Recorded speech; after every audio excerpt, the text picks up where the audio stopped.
Toujours un réel plaisir de vous retrouver sur Troy TV, la télévision interactive. Bonsoir à tous et bienvenue à l'émission Sport 3, l'émission qui vous donne toute l'actualité de la semaine. Ce soir, on parle de la défaite des étalons U20 face aux Lions de la Teranga et les Lions indomptables plutôt U20, un match amical pour la préparation de la CAN des moins de 20 ans qui se jouera en Mauritanie dans ce mois. On parle également de la victoire de Salitas, un match en retard de la 13e journée face à Royal FC. C'est à Bobo Dioulasso. On parlera également de la signature de Mohamed Soumaïla, plutôt Ouattara au Raja Casablanca. Et bien sûr, on parlera également de cette nouvelle qui vient de tomber, le limogeage de quelques responsables matériels au niveau de la Fédération burkinabé de football. Voilà donc le menu. Et c'est pour en parler, Ibrahim Kabré est déjà là. Bonsoir Ibrahim. Bonsoir Assami, bonsoir à tous les téléspectateurs de Troy TV. Oui, à côté de vous, on retrouve Ibrahim Dianda. Voilà, bonsoir. Bonsoir Assami, bonsoir à mon voisin, bonsoir à mes amis d'en face et bonsoir donc à tous les téléspectateurs de Troy TV. C'est un réel plaisir donc pour moi et mon ami d'être là. Non, pour toi d'abord. Je parle à... Pas mélanger, voilà. Moi j'ai eu la parole. J'ai dit ce que j'avais à dire. Ça commence bien déjà. Vos amis d'en face, c'est Issaka Ilboudo d'abord. Bonsoir. Bonsoir Samy, bonsoir à tous les téléspectateurs. Comme d'habitude, le plaisir est immense de se retrouver sur le plateau pour parler du sport que nous aimons tant. Oui. Adama Salambélé. Oui, bonsoir Assami, bonsoir à tous ceux qui nous regardent. Je n'étais pas là le lundi passé. Oui. Je retrouve le plateau encore une nouvelle fois pour partager les nouvelles sportives et bien sûr avec tous ceux qui nous regardent. Voilà, merci donc à tous les quatre de répondre présent ce soir. Je sens que ce soir ça va chauffer. Je n'ai pas la parole surtout à Yves pour encore continuer l'émission. L'émission, ok, non, voilà, c'est vous comprendre. C'est rassuré qu'il ne nous a pas manqué, que quand il n'était pas là, l'émission s'est très bien passée. Ah d'accord, mais ça nous aussi, on s'est un peu ennuyé. Voilà, soyez-en sûrs. Voilà. Merci à vous également de nous suivre de partout sur la page Facebook de l'émission. On vous salue partout ailleurs. Voilà, suivez cette émission via le canal Plus 254 ou sur la TNT. On se retrouve après ce jingle.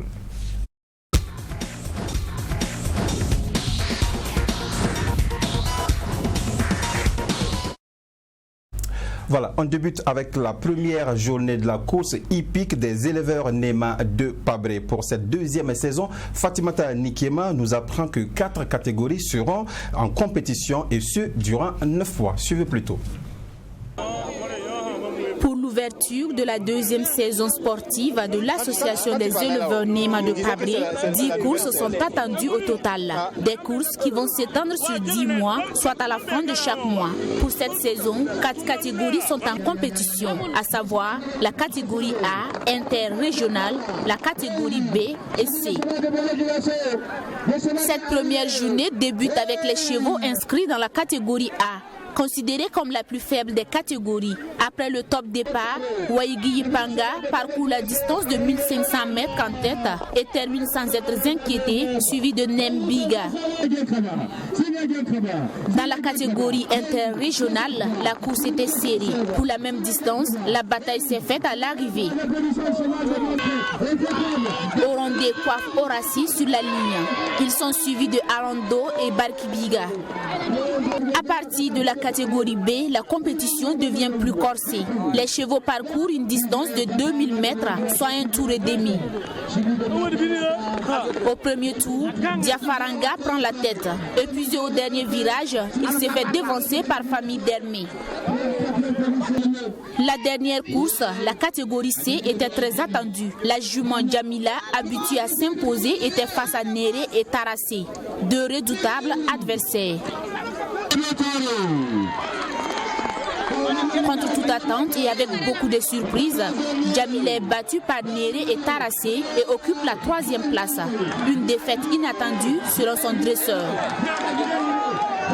La préparation n'a pas manqué. Jamila a changé de catégorie. Comme c'est sa première fois de courir 1000 et 2000 mètres, c'est normal qu'on la gagne.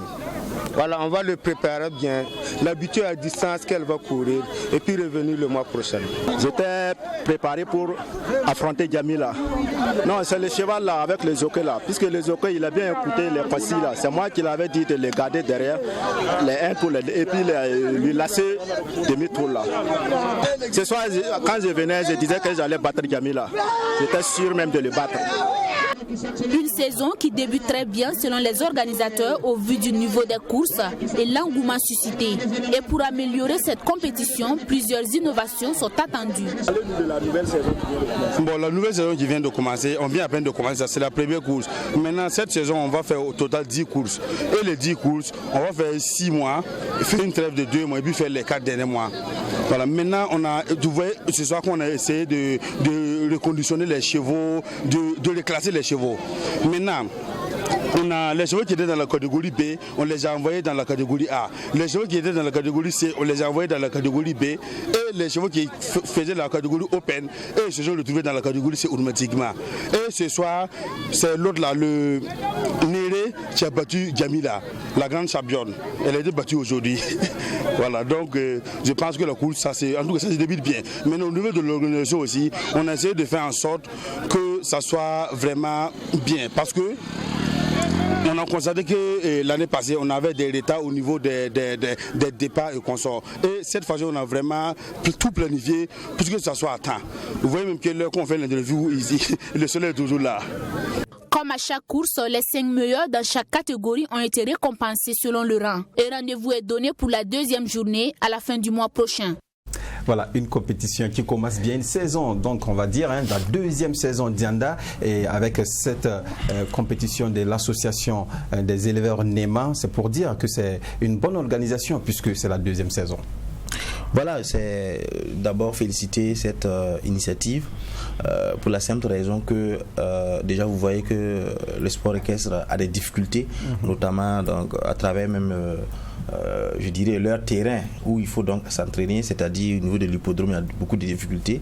Déjà avoir cette idée ingénieuse d'aller du côté de Pabré, créer un cadre donc pour se retrouver puis faire ces compétitions-là, je crois que c'est à féliciter. Quand on revient un peu au niveau donc de ce que je sais un peu de l'organisation fédérale, ils organisent leur championnat et c'est une grande course par moment. Et malgré ça, ils ont toujours des difficultés, notamment avec le terrain, avec les moyens pour organiser et tout. Ils en souffrent beaucoup avec les partenariats, notamment avec la nationale des jeux de hasard.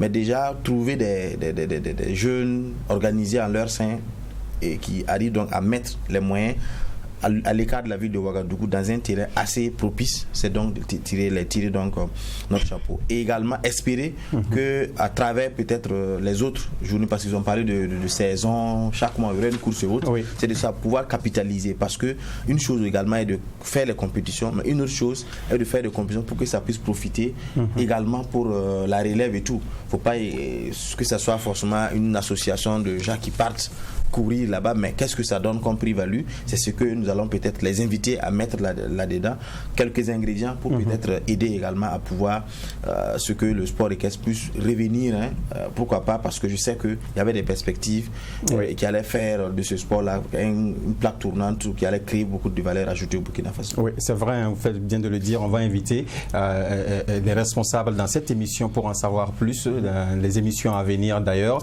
et l'année dernière, ils avaient dit qu'ils allaient organiser une course internationale pour permettre, comme vous l'avez dit, ces chevaux qui courent au sein de cette association de s'illustrer avec d'autres chevaux venant d'ailleurs. Je trouve que cette initiative également peut être bénéfique pour le Burkina Faso, n'est-ce pas, Issaka? Non, évidemment, on l'avait dit, comme tu l'as si bien dit à l'époque, que c'était une très belle idée. Maintenant, c'est une idée qui a besoin quand même d'être travaillée au plus haut niveau. Parce que vous conviendrez que quand ça devient une activité qui va faire appel à l'international, il y a des canaux, il y a des canaux qu'il faut activer. Je veux parler du ministère des Sports et des Loisirs, la fédération, parce que ce sont ces structures-là qui vont chapeauter ce que vous allez faire à l'international. Donc, à l'époque, vous vous rappelez que j'avais un peu parlé de ce ce problème entre la fédération et l'organisation des éleveurs au niveau de Pabré. Il n'y avait pas une certaine symbiose, parce que après j'ai un peu discuté avec la fédération qui a dit clairement qu'ils n'ont pas été invités. Donc je me suis dit que c'était pas aussi intéressant que quand même on organisait un événement de ce genre. Pourtant il y a une fédération qui est là, on ne vous en parle pas. Donc il y avait un peu de désordre. Bon, j'espère que peut-être qu'ils ont trouvé la solution. Ouais. Si c'est le cas, je pense que c'est une très belle chose parce qu'on dit que le tapis est souvent très beau à cause de la multiplicité de ses couleurs. Donc si la fédération arrive à organiser et qu'il y a des structures privées aussi qui arrivent à le faire, il faut le faire maintenant en symbiose ensemble pour que ça puisse produire vraiment, comme il a dit, les valeurs ajoutées. Mais ce que je voudrais peut-être relever avant de terminer, c'est qu'il faut aussi penser dans les années à venir, peut-être qu'il doit suivre ses responsables, à la sécurité de ses jockeys. Quand je parle de sécurité de ces jockeys, vous savez que le cheval c'est un animal qui a une force féroce et par moment les accidents ça ne manque pas. Et je vois un peu les jeunes qui sont sans casque. Vous avez tout compris. Il faut vraiment tenir compte parce que c'est les jeunes de 12, 15, 16 ans qui sont des jockeys. Il suffit qu'un cheval s'énerve, et il te bascule et ça c'est des traumatismes crâniens et donc il faut tenir compte dans les jours à venir, même en France, les responsables, les spécialistes même des jockeys se protègent la tête parce que par moment le cheval il est imprévisible. Merci Isaka, ça c'est une très belle suggestion. On espère bien que ces responsables sont à l'écoute et qu'ils vont prendre en compte. Parlons à présent de football avec le match en retard de Salitas. On va d'abord voir le quart de Salitas qui en allant à Bobo Dioulasso a été endommagé. Oui, le quart qui a pris feu. Il s'agit en tout cas donc du pneu qui a éclaté et qui a failli prendre feu. Voilà. Il y a eu quand même plus de peur que de mal. On a eu l'information selon laquelle le cas a eu effectivement des soucis à l'entrée de Bobo Dioulasso. Heureusement qu'il n'y a pas eu de perte en vies humaines et on salue déjà cela. Et on salue également la promptitude avec laquelle le PDG de Raimo s'est déporté sur les lieux avec un cas flambant neuf pour permettre à Salitas d'arriver à Bobo à temps, jouer son match et le gagner. Oui, c'était un coup de chance Salambéré avec cet incident-là. Oui, heureusement que vraiment l'apport du côté de Bobo a été vraiment prompt et vraiment de façon rapide, parce que là ça peut un peu casser le moral à un moment donné des joueurs, mais avec cette solidarité agissante du côté de Bobo, je crois que ça a permis à Salitas d'aller sereinement jouer son match et puis bon voilà, gagner. Il y a eu la victoire. Mais je ne dis pas que c'est ça, parce que cette victoire est due certainement au fait que Salitas était dans le bon tempo, parce que préparant le match contre l'équipe du Gabon, le match de la Coupe CAF, ça a fait que Salitas ne s'est pas endormi. Salitas a continué la préparation en jouant par-ci par-là des matchs amicaux. Vous êtes dans le vif du match déjà. Voilà. D'accord. Voilà. Donc on va voir le résumé comme ça. Salambéré est déjà lancé dans le vif du match. On voit le résumé de cette rencontre. Salitas en déplacement à Bobo Dioulasso aussi, la réalisation du paiement. Voilà, sortie des 22 acteurs. Voilà, Salitas Royal FC. Et les actions se sont multipliées en première période pour Salitas qui a tenté d'ouvrir la marque d'abord avec ce coup de tête. Et ici, c'est Royal FC qui réagit. Et le but, c'est sur ce coup franc de Aboubakar Sawadgo et la tête de Michel Batiebo Ibé. Oui, c'est un joli coup franc de la part de Sidiki Aboubakar Traoré, comme il sait si bien le faire, et la reprise de la tête est implacable.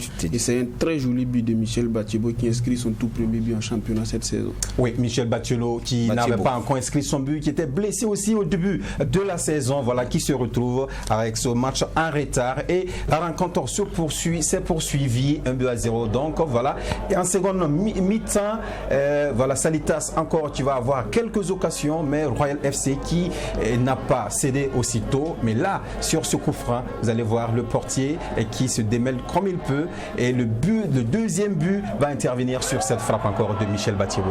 En tout cas, c'est une frappe masquée, et là aussi l'attentisme du gardien n'a pas aidé son équipe. C'est une balle clairement qu'il pouvait arrêter, parce que ça a pris du temps, et puis la trajectoire n'était pas suffisamment rectiligne et la frappe aussi pas lourde. Je crois qu'il y avait suffisamment de temps pour le gardien, pour lui permettre donc d'être sur ses appuis, aller chercher ce ballon. Malheureusement, il n'a rien vu venir, et tant mieux pour Salitas, donc qui inscrit ses deuxièmes buts.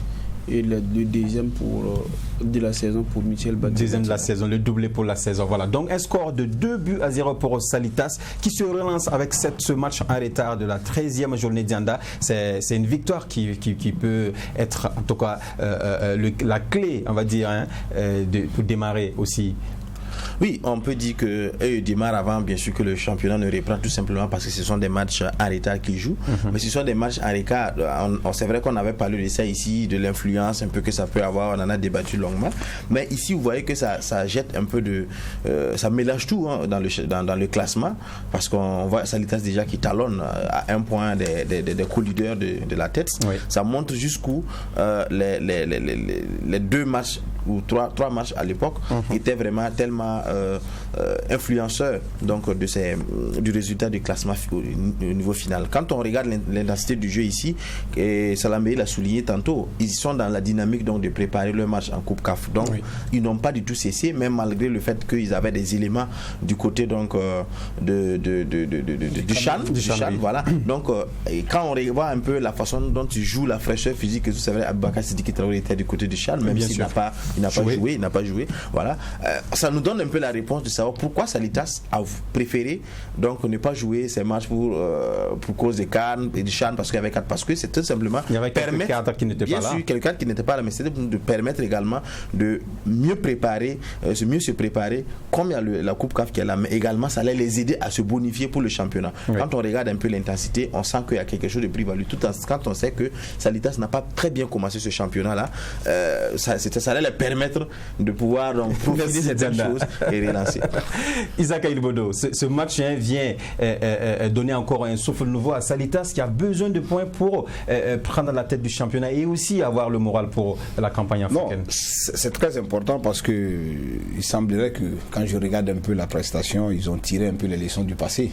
Parce que vous savez que dans un championnat, les matchs en retard sont souvent des matchs assez difficiles parce que vous ne les jouez pas dans le même contexte que lorsque tout le monde est dans la même tendance. L'année dernière, on a vu comment ça a coûté. Ils ont perdu presque tous les matchs en retard. Ils ont perdu pratiquement tous les matchs en retard. Voilà, cette année, peut-être, ils ont pris le taureau par la bonne corne. Et cette première victoire, il reste encore 2 matchs. Je crois qu'ils ont encore un autre match à Bobo avant de venir terminer à Ouaga. Donc, ils ont la possibilité de prendre peut-être 9 points. Ça va les permettre forcément de terminer leader en fin de phase allée du championnat de première division.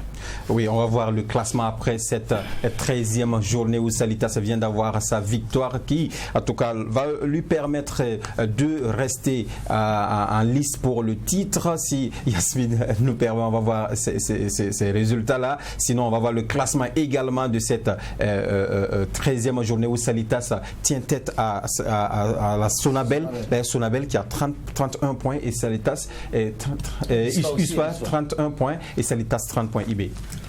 J'avais jamais douté de la capacité de Salitas à revenir sur devant de la chaîne. Et vous regardez qu'ils sont à 1 point des co-leaders avec 2 matchs en retard.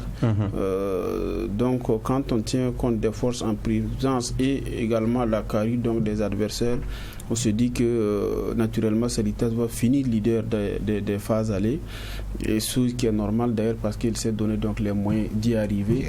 Et moi je pense que cette victoire engrangée va être en tout cas un point de départ, parce que lui il le rappelait tantôt, Salitas sa bête noire c'est bien entendu les matchs en retard. C'est ce qui lui a fait perdre le titre du championnat en 2018, et là en tout cas ils ont tiré les leçons du passé et ça passe très bien, ça se passe très bien pour eux cette fois-ci. Oui.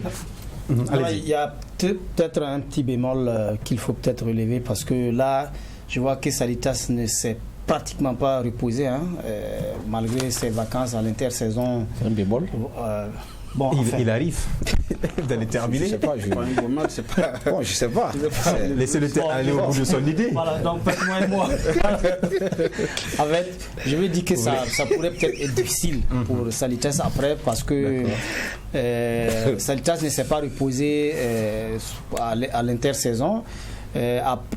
passé pratiquement tout son temps à préparer les matchs en retard, à préparer les matchs de la campagne africaine. Oui. Et ça va un peu jouer sur vraiment le physique de l'équipe. Et oui. On sait, parce que je vois Salitas en match de poule de la Coupe CAF. Ils ne sont qu'à un match. Ils ne sont qu'à un match ou deux de la campagne des matchs de poule.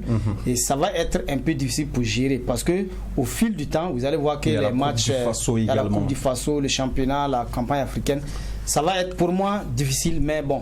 Je ne pense pas que ça soit un inconvénient que de se préparer. Non, je n'ai pas dit que c'est un inconvénient. J'ai dit que ça va être un peu difficile. Qu'est-ce que ça signifie la préparation en réalité? Il n'y a pas de. Moi, je pense que les techniciens sont là aussi pour ça. Et même les besoins de vacances, de repos, c'est lui qui tient son équipe, qui apprécie les périodes de vacances, à quel moment il faut faire reposer les éléments, parce que à quel moment il faut faire une charge physique et quel type d'entraînement il faut faire pour adapter par rapport au fait que le championnat s'est arrêté, par rapport au fait qu'on a un match dans le... Je pense qu'il y a une planification pour tout ça. Et ce n'est pas des choses qui sont faites... voilà, non, vous m'excusez, excusez-moi du terme, ce n'est pas des choses qui sont faites dans l'improvisation. Voilà, donc c'est des choses bien planifiées, tenant compte aussi et puis, que le Salitas joue peut-être dans 3 tableaux de bord désormais, le championnat, la Coupe CAF et bien entendu la Coupe. Et puis ce qui est important peut-être pour appuyer ce qu'il dit, je pense que ça a été fait, c'est pas fait dans l'imbroglio, c'est vraiment fait de façon professionnelle, parce que moi j'ai fait un tour au centre Salitas, j'ai vu même qu'on utilisait la cryothérapie, et vous en connaissez. Bien sûr. Voilà. Déjà, ça permet de régénérer les joueurs qui sont un peu épuisés. Voilà. Donc, je pense que là, pour moi, j'avoue que je ne comprenais vraiment pas. Non, mais de toute façon, moi je crois que Salambéré reste toujours dans sa logique, parce que je l'ai rappelé ici qu'on avait fait ce débat bien avant, peut-être lorsque Salitas avait demandé à reporter son match parce que c'est 4 patins. Il était dans son élément, il disait que l'accumulation, la fatigue, il était sûr et certain. Donc il est toujours dans son élément. Voilà, ils sont toujours là. On respecte sa position, même si je pense qu'à un certain moment, Salitas, c'est vrai, il a peut-être les moyens, il a peut-être tout, mais à un certain moment, même si on a les moyens physiques, les joueurs qu'il faut, on ne peut pas. À un certain moment, il faut faire le choix. Soit on décide de jouer et la campagne africaine et la Coupe africaine et justement, le championnat. Ce choix, ça va se faire au niveau du championnat. Oui, on peut laisser la Coupe du Faso peut-être à l'équipe B qui va jouer. Bien sûr. Il y a des équipes qui le font aussi. Salitas a de la profondeur aujourd'hui pour pouvoir jouer ces compétitions. Peut-être maintenant miser sur le Graal qui est le plus convoité, c'est le titre national qui fait une belle prestation en campagne africaine. La fédération a pris une note supplémentaire pour permettre aux équipes de recruter 7 joueurs dans le 14 parce que ça tombe à pic. Ouais. Un match en retard encore à Bobo Dioulasso pour Salitas avant de revenir contre RCB. Royal. Contre Royal. Ils ont joué ce match. Contre Royal. Et après on termine avec le RCB à Ouagadougou. Voilà. Donc bon vent pour Salitas et bonne chasse aux autres équipes aussi qui vont croiser Salitas sur leur chemin. Parlons à présent des étalons U20 qui sont présentement au Maroc pour la préparation de la CAN des juniors qui se jouera à Mauritanie et un match amical face au Cameroun. Voilà, Lionceau, on va dire. Et on n'a pas le résumé du match, mais on a en tout cas quelques images des étalons en préparation, au stade Mohamed VI de Rabat, où les étalons juniors, en tout cas, profilent les derniers réglages pour jouer. Déjà, un match amical IB et on perd contre cette équipe. C'est vrai qu'on démarre mal, mais est-ce que ça peut casser le moral? Non, je crois que la victoire est toujours bonne pour le moral. Mais moi, je pense que lorsqu'on tombe, il faut avoir suffisamment de la hauteur pour tirer les leçons, de savoir qu'est-ce qui a marché, qu'est-ce qui n'a pas marché. Je pense que plutôt c'est ce qui va nous permettre donc de nous projeter pour le futur. Encore que Oscar Baralou n'a pas encore réuni la totalité de son effectif donc pour aborder cette compétition. On annonce l'arrivée de certains Nathanaël Compaoré qui était déjà avec les locaux au CHAN du Maroc 2018. en 2018. Oui. Et quand on connaît la qualité de ces garçons aussi, ça va être un renfort très important à associer à Jean-Fiacre Kwame et à Ahmed Blakis Ouattara, Oui. qui ont été quand même des éléments très percutants lors de la dernière sortie du FOAB. Oui, et Nathanayo qui est arrivé aujourd'hui même au Maroc pour rejoindre le groupe, et Jean-Fiacre Kwame qui va rejoindre le groupe au niveau de la Mauritanie. Et il y a aussi Roland Sanou, Ousmane Diané et Mustapha Ouedraogo qui étaient du côté du CHAN et qui ont rejoint l'équipe également aujourd'hui. Et Dianda, pour vous... Je pense qu'il y a Belem aussi, non, qui doit... Non, on n'a pas cité Belem. Non, Belem a 21 ans. Oui, Belem, voilà. Non, je crois pour que, vous, voilà, qu'est-ce que ça peut donner ça ce dit match? que quand vous avez une équipe comme les juniors, vous faites déjà une compétition comme je dirais les Jeux africains, les Bénin, l'IFOAB. Ça dit que l'ossature de l'équipe est déjà là. Vous avez déjà une idée de comment est-ce que vous voulez aller avec l'équipe. Maintenant, vous avez des renforts qui viennent et peut-être d'autres joueurs qui arrivent. C'est plutôt une façon pour vous de pouvoir mieux voir ces jeunes jouer avec peut-être une équipe donc de leur catégorie, voir comment est-ce qu'ils progressent, et surtout quand vous prenez ce premier match, la plupart des coachs vous diront que c'est surtout pour voir un peu l'évolution individuelle des joueurs en présence et également la combinaison collective, le travail collectif qu'ils arrivent à faire entre eux. C'est peut-être au second match qu'on verra beaucoup plus d'intensité, parce que là il va peut-être essayer d'alterner les systèmes de jeu pour voir un peu comment est-ce qu'il va évoluer. Sinon ce premier match, je crois que c'est plutôt pour voir un peu l'évolution, parce que c'est vrai qu'ils ont joué des matchs amicaux avec des clubs ici au Burkina Faso, mais c'est le premier match amicaux contre des joueurs donc de même catégorie qu'eux. Donc je crois qu'à ce niveau c'est beaucoup plus une phase d'observation.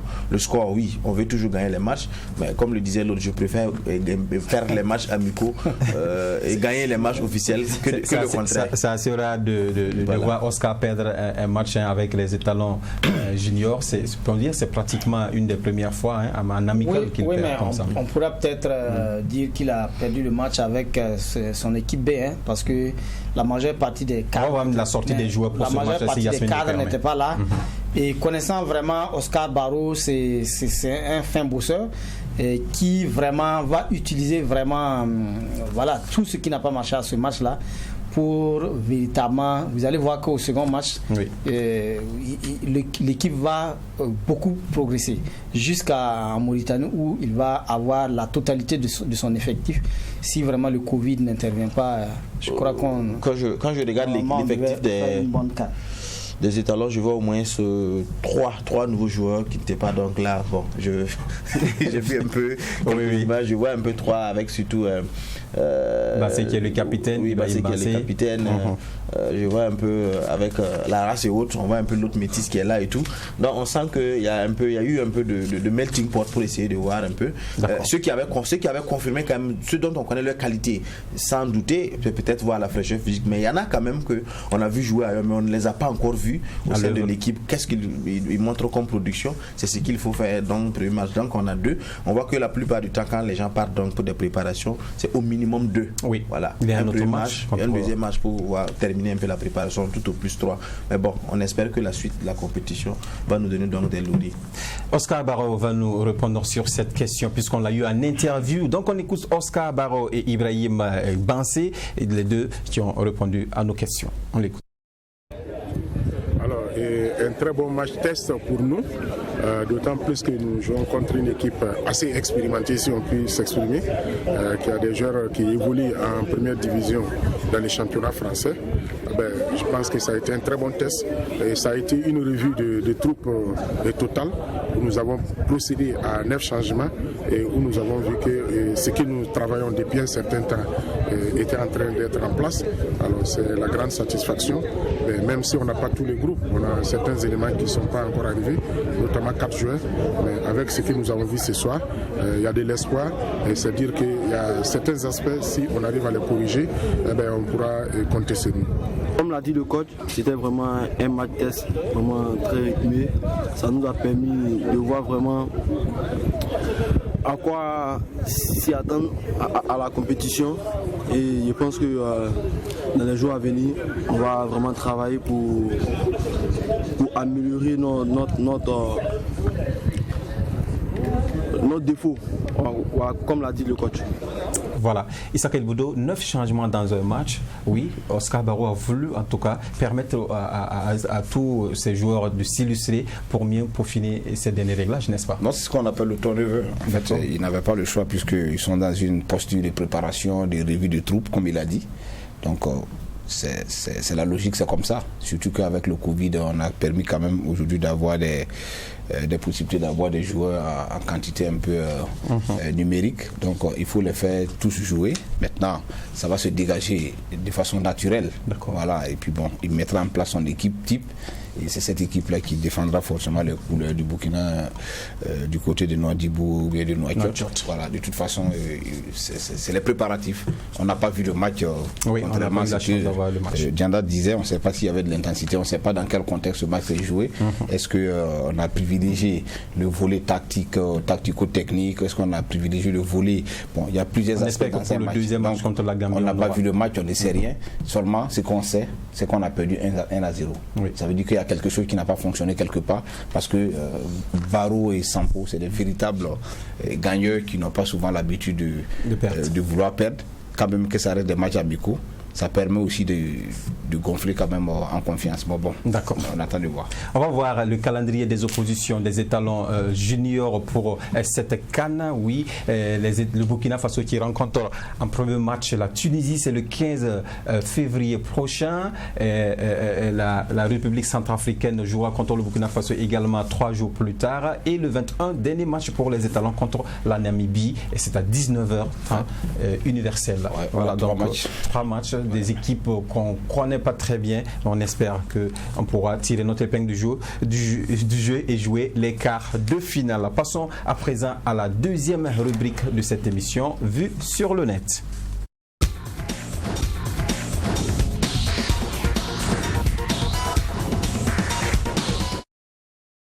Voilà, c'était déjà dans les tuyaux. Soumaïla Ouattara vient de signer au Raja de Casablanca, un club marocain où, en tout cas, on espère bien qu'il pourra s'illustrer. Voilà, le club donc qui, sur sa page Facebook, a publié l'arrivée de Soumaïla Ouattara. On va voir une photo d'ailleurs où Soumaïla est avec son manager Raïm Ouedraogo également et les dirigeants de cette équipe de Raja de Casablanca IB. Alors, moi je suis très content pour les joueurs, contrairement aux anti-Maghreb et autres. C'est ma position depuis le départ. Oui. Je suis content donc pour lui pour 2 raisons. La première, c'est d'abord l'âge du joueur, il a 25 ans. Il vous a indiqué que à cet âge-là, c'est très difficile pour l'Europe. Néanmoins, est-ce que vous écrasez complètement la concurrence? Et encore, et je crois que cette signature va lui permettre donc de conserver sa sélection en équipe nationale, mais également l'autre aspect donc qui milite à ce que je sois pour cette signature, c'est aussi la situation économique de nos clubs. On parle de Raimo, de Salitat qui ont les moyens et tout, mais on oublie de nous dire comment est-ce que les moyens rentrent de ce côté-là. Oui. Et du coup, je pense que ça fait partie aussi les transferts qu'on glane par-ci et par-là, donc font partie des canaux par lesquels ces clubs-là les clubs-là donc mobilisent les ressources donc pour pouvoir vivre et faire de ces équipes-là donc des équipes semi-professionnelles pour l'instant. Oui, on le sentait, hein, ce joueur-là qui est impeccable à la défense de Raïmo, même avec les étalons locaux de Chan, qui a été impeccable, c'est Salambéré. Oui, bien sûr, avec la paire Ouattara, Nichema au niveau du Chan, on a vu que le Burkina a présenté une défense véritablement solide. Voilà, mais maintenant par rapport à ce qu'il a dit, on n'a pas dit qu'on est contre les joueurs qui vont signer au Maghreb. On a seulement dit qu'on a remarqué que les joueurs qui y vont là-bas ne progressent plus. Voilà. Voilà. Donc, sinon, c'est toujours bien de voir un joueur burkinabé qui va signer ailleurs. L'essentiel, qu'il puisse peut-être travailler pour aller de l'avant. Il ne faut pas faire l'amalgame entre le Maghreb et l'Afrique du Nord. Il faut faire des nuances. Je pense qu'il y a une différence. D'accord, allez-y. Oui, de toute façon, c'est l'Égypte qui ne fait pas partie du Maghreb. Diana, expliquez-nous. Non, parce que quand on parle du Maghreb, on fait référence à un certain nombre de pays. Je crois que c'est l'Algérie, la Libye et puis l'autre. Comment il s'appelle encore? La Libye, la Tunisie. La Tunisie. Donc, oui. Et le Maroc. Il ne faut pas Dans le Maghreb, c'est qui? Non, le Maghreb, c'est sans on va pas faire. Non, bien sûr, il faut pas faire. Parce que quand on parle du Maghreb ici, Ibé l'a dit, il y en a qui sont anti-maghrébistes. Mais je crois que c'est plutôt la piste de l'Algérie qui fait beaucoup plus peur au Burkinabé de façon générale. Sinon, le Maroc, bon, ça, je m'étonne quand même dans l'histoire, à moins qu'on me donne peut-être des noms des joueurs burkinabés qui ont eu des problèmes au Maroc. Non, alors que la mésaventure de Aristide, c'était pas en Algérie. Oui, c'était en Égypte. Voilà. Je suis d'accord, c'était en Égypte. Mais quand on prend un peu le cas, on veut peut-être généraliser. Berkane, les deux, je dis, les 3 Burkinabés qui sont là, je crois qu'on a déjà eu des joueurs qui sont passés par le Maroc. On parlait tantôt également de la bonne collaboration qu'il y a entre les deux fédérations qui permet donc de ficeler les documents comme il se doit. Pour revenir à la question, c'est de féliciter le travail également que Raïm a pu faire. Voilà, parce que après donc le transfert donc de comment il s'appelle, Isaka, on va le laisser terminer. Comment on appelle ça, de Belém. Oui. Voilà, quand on a vu un peu la communication du club algérien, c'est comme s'il y a eu un manque de professionnalisme du côté de la part donc de M. Ouedraogo. Donc ici, ça montre quand même que il a toujours du cran, il peut toujours placer ailleurs. Peut-être il faut trouver donc. Moi en tout cas j'ai vu cela dit. Finalement, il place un joueur dans un autre club en Afrique du Nord, mais pas en Algérie. Donc ça montre pas forcément qu'il manque de professionnalisme, mais peut-être qu'il faut peut-être voir les problèmes ailleurs. D'accord. Et avant de continuer sur un autre aspect de cette rubrique, Isaka, en rentrant dans ce studio, vous avez montré une nouvelle où Belém devrait signer en Algérie encore une fois de plus. Est-ce que c'est vérifié? Oui, les transactions sont très avancées et je pense que ça va se faire. Il doit repartir à l'USM Alger. Oui, en fait, c'était pas coupé, le cordon ombilical n'était pas coupé. C'était juste, je vous ai dit la semaine dernière que c'était pour des raisons de voir un peu clair dans certains aspects du contrat. Voilà. Maintenant, l'équipe. Est-ce que le mercato n'est pas fermé? L'USMA, non, je pense pas. Non. En mars. Voilà. Je pense que cette équipe était toujours intéressée par le garçon. Donc, Raïm se retrouve aujourd'hui du côté du Maroc. Entre le Maroc et l'Algérie, ça a joué des pieds. Ça veut dire qu'il y a une possibilité que de profiter, faire un coup deux pieds en même temps, comment on le dit. Voilà, une pierre deux coups. Donc, c'est pas exclu. Mais c'est pas confirmé. Hein, oui, mais c'est dans les tuyaux, ça risque d'aboutir. Parce qu'au même moment, quand on essayait de gérer Belém, le Raja aussi était sur 2 fronts. Donc pour le défenseur, ça aboutit plus tôt. On espère. Non, maintenant, je voudrais aussi quand même dire quelque chose par rapport à ce que mon ami a dit. Il dit il ne faut pas généraliser les choses pour dire que quand les joueurs vont dans le Maghreb, ils ne progressent plus. Non, c'est pas vrai. La majeure partie. Voilà. S'ils ne progressent pas, c'est pas le Maghreb qui fait qu'ils ne progressent pas. Oui. Parce que vous êtes d'accord avec moi que tous les grands joueurs issus du Maghreb réussissent en Europe. Pourquoi est-ce qu'ils réussissent? Voilà, mais je vais dire, pourquoi? Non, c'est un problème que vous posez, mais pourquoi ils ne réussissent pas? Mais voilà. Pourquoi ils ne réussissent pas? Après, il faudra aussi il faudra poser la question sur comment les gens sont impliqués, intéressés. C'est ça. À partir du moment, une fois qu'ils sont dans le Maghreb, voilà, il y a le cas de Cyril Bayala, c'est un exemple quand même qu'on peut prendre parmi tant d'autres. Et vous prenez par exemple, vous dites que à partir du Maghreb, on n'évolue pas. Oui, c'est peut-être vrai. C'est peut-être vrai que. Mais moi, je pense que là-bas même, c'est déjà un pas. Voilà. À partir du Maghreb, même, c'est déjà un pas. À un certain âge, je crois que le Maghreb ne peut pas être considéré comme un sens interdit. Encore qu'en Europe, on veut des jeunes joueurs performants et qui ont un talent très élevé avec un âge réduit. D'accord. Merci en tout cas d'avoir donné votre avis sur cette information. Et on apprend également que Yacouba Koulibaly a résilié son contrat avec son nouveau club où il venait de signer. 3 jours après, il résilie le contrat. Oui, ça a été l'information quand même qui nous est parvenue en l'espace de 24 heures. Le contrat qui s'est signé, on a vu un peu sur les réseaux sociaux. Après, le contrat a été annulé pour des raisons médicales. Voilà, c'est pour des raisons médicales. Ça me dirait que on a poussé un peu le curseur sur le volet médical. On s'est rendu compte qu'il y a quand même des soucis. Donc, ils n'ont pas voulu. On a appris également que c'est le volet contrat qui n'était pas bien ficelé à son arrivée. Non, je pense que c'est le volet médical qui a été mis en exergue. Et moi, ça m'a fait un peu penser à une situation que nous avons vécue avec ce garçon à l'époque. Non, pas au Havre. les derniers matchs face aux étalons, on l'avait même vu ici. Il avait un souci, vous vous rappelez? Il avait un souci, on a été au stade, on a vu des conditions dans lesquelles il jouait, il avait été bandé au niveau même de l'abdomen, tout ça. Est-ce qu'on se pose des problématiques? Est-ce que c'est la suite? Certain par rapport au match que nous avons accueilli ici. Parce que ce match date de très longtemps. Oui, mais ce que vous oubliez, c'est qu'il a eu, on l'avait bandé au niveau de l'abdomen. Est-ce qu'il a eu un problème de fracture de côte? On ne sait pas. Est-ce qu'il a eu un souci? Donc, il ne faut pas exclure tous ces aspects qui peuvent à un moment donné diminuer la potentialité. Donc on n'a pas les nouvelles concrètes sur cette résiliation. C'est un problème médical. J'ai pu causer échanger avec un agent du joueur qui dit être à l'origine du contact du club entre les Yacouba Coulibaly et le club, et que l'information qui a été diffusée comme quoi c'est un problème de salaire n'est malheureusement pas la bonne information. Que la seule qui est bonne, c'est que c'est un problème au niveau de la visite médicale, mais c'est un problème suffisamment mineur. Mais ils ont voulu se prendre donc les précautions et les deux parties se sont accordées, étant donné que ce n'est pas un problème qui l'empêche véritablement donc de jouer au football. Donc préféré donc se séparer à l'amiable. Son contrat n'était pas fini avec Havre, il lui reste quelques mois. Il va terminer son séjour là-bas avant de se trouver un nouveau point de chute. Mais je suis d'accord avec vous, mais ça sous-entend. On ne le dit pas. Parce que si vous nous dites que c'est une blessure qui est très bénigne, qui peut être utilisée, et puis en même temps, on dit qu'elle est bénigne, en même temps on rend le contrat. Bon.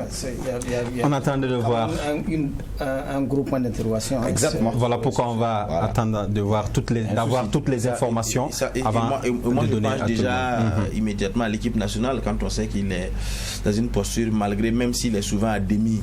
Je vais pas utiliser les termes de l'autre qui disait qu'il préfère l'autre, même malade que d'autres joueurs bien portants, mais quand même, malgré qu'il était bandé, on l'a senti quand même, il y a eu de la volonté. On a misé un peu sur lui par rapport à d'autres personnes qui n'ont pas encore pu confirmer. Donc ça laisse également un grand point d'interrogation dans la tête de l'entraîneur national, parce qu'il faut chercher forcément son remplaçant. Voilà, il faut travailler à cela. Et pour la CAN des moins de 20 ans, on a un arbitre qui va officier, il s'appelle Jean Ouattara, qui va en tout cas être du côté de la Mauritanie pour défendre les couleurs du Burkina Faso avec le sifflet. Il fait partie des hommes en noir, et ça veut dire que le Burkina est doublement représenté à cette Coupe d'Afrique des juniors, sur le plan arbitral, sur le plan du jeu. Donc c'est une bonne fenêtre, c'est une belle opportunité pour lui. Il confirme déjà quand même son statut assez acceptable dans notre championnat. Pour ceux qui suivent, je dis bien ceux qui suivent le championnat, en savent un peu. C'est un arbitre qui n'est pas le dernier de la classe. Donc déjà, être à la CAN, c'est quelque chose déjà qui lui permet de penser peut-être à d'autres challenges. D'accord. J'allais dire félicitations à M. Ouattara, qui est un monsieur que je connais bien. D'accord. Voilà, un monsieur que je connais bien. Je sais qu'il a plusieurs fois donc officié des matchs donc de campagne africaine. Voilà, monsieur que je prends du plaisir à échanger avec quand je suis de passage du côté de Bobo. Okay. Voilà. Donc félicitations à lui, Jean Ouattara. Voilà. Et pour terminer, cette nouvelle également qu'on apprend quand on rentrait au studio, la Fédération burkinabé de football vient de limoger des responsables de matériel. Il s'agit des responsables matériels des étalons seniors, des étalons locaux et des étalons cadets. Alors, Salambélé, qu'est-ce que vous pouvez dire sur ça? Celui des juniors a échappé. Il y a aussi le football féminin également. Bon, je ne sais pas si c'est une décision. Est-ce que c'est lié par rapport? Je ne sais pas si c'est une décision précipitée. Sinon, quand même, c'est comme si vraiment on accusait peut-être pas au vu tout ce qui s'est passé après le retour des étalons locaux. Voilà, par rapport à ce problème de Bermuda qui avait été posé au niveau. Bon, je ne sais pas, parce que ces responsables matériels ne sont que des exécutants. D'accord. Si d'habitude, au retour des équipes, si on récupère le matériel, il va sentir que ils vont faire de même. Ils vont faire de même. Mais si c'est de leur propre gré qui sont allés vraiment retirer ces maillots. Donc je crois que c'est une décision peut-être en tout cas bien précise. Logiquement, quand un employeur exécute des ordres, ça veut dire que c'est les ordres qu'il a reçus qui ont été exécutés, puisque le responsable matériel, il est chargé de s'occuper du matériel. Et s'il accepte de récupérer le matériel à l'arrivée des joueurs, ça veut dire que ce sont des ordres qu'il avait reçus, Isaka. Non, en fait, moi, ce que je veux dire, par exemple, sur ce sujet, il faut d'abord aller un peu à l'historique. On sait qu'il y a 2 semaines, une semaine de cela, notre confrère Lassina Savodogo publiait sur sa page cette histoire rocambolesque qui a fait le tour du monde, qui a été même récupérée par certains pays de la sous-région qui nous ont un peu chahuté. Le Cameroun, la Côte d'Ivoire nous ont un peu chahuté vraiment sur cette action. Ça n'a pas plu aux instants du football burkinabé. Ça a indigné une grande majorité de la population. On a même vu le président de la fédération sur une chaîne de télé qui essaie d'expliquer un peu les tenants et les aboutissants. Et aujourd'hui, la chronologie des faits est là. Il y a le couperet qui est tombé, 3 limogeages. C'est forcément lié à cette situation. Maintenant, la question que je me pose, est-ce que, au regard de la situation, moi je pose 2 faits. Si il se trouve que les responsables matériels ont agi en prenant leur propre responsabilité de le faire, il faut qu'on nous dise s'ils ont reçu de la hiérarchie les injonctions de le faire comme ça se faisait, ça aussi on doit nous expliquer. Maintenant, je ne suis pas dans les secrets des dieux, je constate qu'ils ont été limogés. S'ils ont été limogés, je suppose qu'ils n'ont pas reçu des injonctions de la hiérarchie pour le faire, ils l'ont fait à leur propre gré. Si ce n'est pas le cas, je trouve que c'est un peu trop précipité, parce que le président, il vient quand même d'arriver. C'est vrai, il y a l'indignation. Mais par moment, il faut souvent aussi faire fi des bruits de bottes qui vous parviennent pour pouvoir analyser en profondeur une situation et prendre des décisions fortes. On nous dira que c'est des décisions fortes en limogeant. Mais est-ce que c'est la solution au regard quand même du contexte? Peut-être qu'on pouvait mettre des mises à pied, faire des lettres d'explication. Tout ça, c'est des processus ou des procédés qui pouvaient permettre de voir un peu évoluer les choses. Mais ils sont libres. C'est un employé avec des employeurs. Ils sont libres de prendre les décisions. Et vous donnez votre avis également. Moi, je pense qu'on aurait peut-être dû évaluer d'autres aspects. On va permettre à IB de donner son point de vue par rapport à... D'accord, IB. Très rapidement. Alors, avant qu'on ne passe aux crises. La décision du président de la fédération est politiquement correcte. En ce sens que lorsqu'il y a une situation qui a indigné la majeure partie de la population, comme celle que nous avons vue au cours de la semaine, naturellement il faut prendre des décisions fortes. Et ici, on dirait que c'est des boucs émissaires, mais ils jouent très bien le jeu. Et c'est stratégiquement bien fait. Même si ils ont obéi à des ordres, est-ce qu'ils ont utilisé la bonne manière? Est-ce que c'est au stade municipal que le matériel devait être récupéré? C'est des questions. C'est des interrogations. C'est des interrogations qu'on devrait se poser. Autant on peut dire que peut-être c'est des décisions hâtives, on peut évaluer d'autres procédés. Je suis d'accord qu'il y a beaucoup de choses, mais l'indignation a été de sorte qu'aujourd'hui il fallait réagir pour créer l'entrechoc.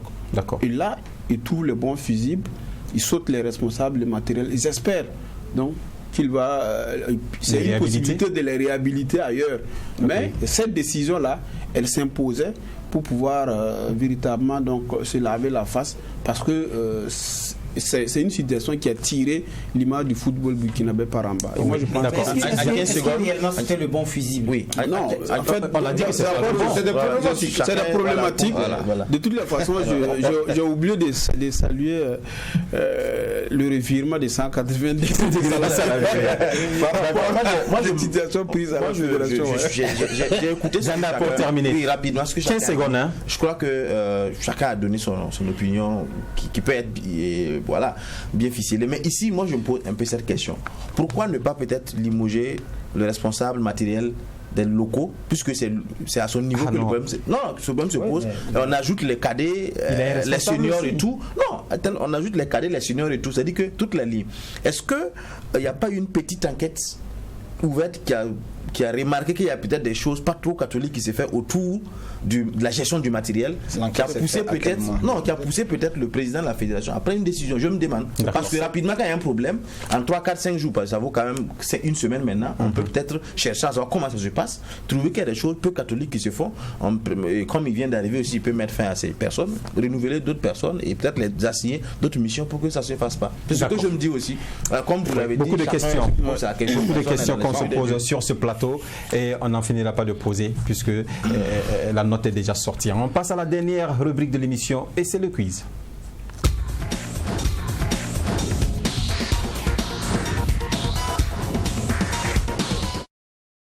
Voilà la dernière partie de l'émission, le quiz. Ils sont 4 sur ce plateau et il y a 2 thèmes à choisir. Soit vous choisissez le championnat national qui a un rapport avec tout ce qu'il y a pour le football le burkinabé. Et il y a aussi la CAN concernant les étalons du Burkina Faso. On ne va pas vous poser une question en dehors des étalons du Burkina Faso. Ibé, vous avez une question déjà? Non, avant que vous commenciez, je vais être très honnête avec vous. D'accord. Vous avez mal manœuvré vos papiers. On a pu observer quelques réponses, notamment la question de l'affiliation. Et puis, ouais, il faut qu'on soit honnête sur le plateau, tout le monde a vu. Puis la fédération des trucs. Voilà. Si vous n'avez pas vu, moi je l'ai vu. Bah donc on ne va pas vous poser des questions sur la CAN. Pas forcément, il y a les 2 premières questions parce que votre manière d'attraper les papiers. Moi je vais être honnête avec vous, il a vu. Moi, et les 2. Alors si vous n'avez pas vu, moi je vous dis. D'accord. Pas forcément. Mais moi j'ai dit que vous avez été honnête. On va pas vous poser cette question. Et puis le premier président Maxime Ouedraogo, l'affiliation à son. Pourquoi peut-être d'autres personnes n'ont pas vu comme vous? Ils ont vu. Il ne faut pas que quelqu'un va digrer. C'est ce qu'il lui dit. D'accord. Salaméré, à vous l'honneur. Choisissez entre la CAN par rapport aux étalons ou le championnat national. La CAN, d'accord. Et comme Ibé a déjà vandalisé la première question, voilà, on va passer. La Haute-Volta a joué son premier match officiel le 14 février 1960. Voilà. Et elle a gagné 5-4. Je vais dire, on parle des étalons en fait pour la Haute-Volta. Voilà. C'était contre quel pays africain? C'était contre le Gabon. Et demain c'est joué où? Vous avez déjà un point, moi je veux savoir plus quoi. On n'a pas assez de temps. Oui, allez-y.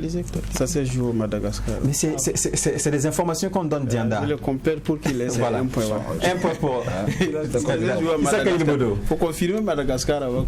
Oui, bien sûr, c'est Madagascar. Des championnats. On va aller à la CAN. Choisissez la CAN. Voici, j'ai encore une belle mémoire. Ok, d'accord. Qui a été le premier président? C'est déjà passé. Oui, c'est déjà passé. Ouais. On va passer à la mais je vous assure que ça allait me coller. Hein. D'accord. Maxime Ouattara qui a été le premier président. Maxime Ouedraogo plutôt. Non, ça allait me coller. Les gens avec laquelle il s'est précipité dans la soupe et puis il a mis ça. Voilà. Donc votre question, en quelle année la fédération obtient son affiliation à la FIFA et à la CAF? La fédération burkinabé de football? Oui. En quelle année? C'était la fédération voltaïque ou bien la fédération burkinabé? C'est voltaïque. Parce qu'il faut qu'on c'est la même chose. C'est voltaïque, ouais. C'est la même chose. Il faut qu'on soit clair.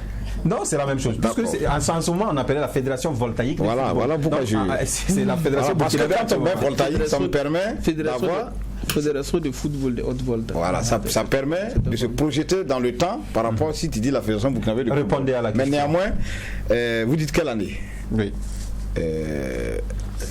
Très honnêtement, je ne sais pas. Franchement, je ne sais pas, mais je vais prendre comme ça une année. Les années en 60. Vous êtes à côté, vous n'êtes pas très loin. 64. Tu as vu, j'ai dit, on a tous vu la réponse. Non, c'est toi qui as donné la réponse. Non, j'ai pas vu. Tu as donné la réponse. J'ai dit, c'est les 2 questions-réponses que j'ai données avant de pouvoir. J'ai parlé de l'affiliation. Tu as détruit quand même l'émission du cul ce soir quand même. D'accord. Allez-y, vous choisissez la CAN ou le championnat? CAN. Donc c'est qui est le joueur qui a été et demeure le plus sélectionné en équipe nationale des étalons? Donnez le nombre de sélections. Je suis pote. Le joueur le plus capé. Oui. En termes de nombre de sélections. Ici, il va répondre. Ah, d'accord. Le joueur le plus capé. Vous n'avez pas assez de temps. Je propose Dagano. Vous proposez Dagano avec combien? Donc déjà, c'est pas Dagano. Sélections. Non, c'est pas Dagano. On peut répondre. Donc, pas vous. Il y a à IB de répondre. Vous reprenez la question? Vous répondez? Non, bon, je sais que c'est Charles Kaboré, mais le nombre là, je ne sais pas. Non, c'est pas Charles Kaboré. J'ai choisi le championnat parce que tu choisis le championnat. Voilà. Sinon, c'est Aristide Bansé avec 98 sélections. Voilà. Le championnat national. Ok. IB, la saison sportive 2019-2020 du championnat national était à la quelle édition? 2019, hein? Oui, 2020. La saison dernière. Qui s'est annulé là? À la quelle édition du championnat? C'est lourd. C'est chaud sur ce plateau. Moi, je pense qu'à la. Non, j'arrive, la question m'est adressée. Allez-y. Vous n'avez pas beaucoup de temps également. De 60 à 2000. Parce que vous avez gâté beaucoup de vos questions. C'est 20 ans. On ne va pas vous permettre de calculer sur ce plateau. Donnez un chiffre, nous ne sommes pas dans une classe de mathématiques, monsieur. Donnez un chiffre si vous ne gagnez pas et puis on passe. 2019, c'était la 59e édition. IB, il a une belle mémoire, mais je vous permets de revenir encore. 58e. Oui, mais laissez IB répondre, oui, on nous dit qu'il est déjà l'heure. Voilà. Sinon, c'est 58e édition. C'est 2019-2020. Oui. Non. 58e. Si, IB vérifié, c'est 58e édition. Un championnat, oui, c'est 61. C'est vrai. Voilà. Merci à tous les quatre. C'est vrai qu'on n'a pas pu terminer ce quiz, on n'a pris pas le temps puisqu'il y a eu beaucoup d'informations aujourd'hui, donc comprenez pourquoi donc, si on n'a pas pu terminer. bien, des matchs sont joués avant qu'on s'affilie, c'est un peu ça, c'est ce que ça veut dire. Oui, bien sûr. Parce que voilà. Merci, on se retrouve lundi. S'il plaît à Dieu. Voilà. Merci à l'équipe de réalisation également autour de Yasmine Konaté. Merci à vous aussi qui nous avez suivis. On se donne rendez-vous lundi pour une autre émission. D'ici là, bien, au revoir.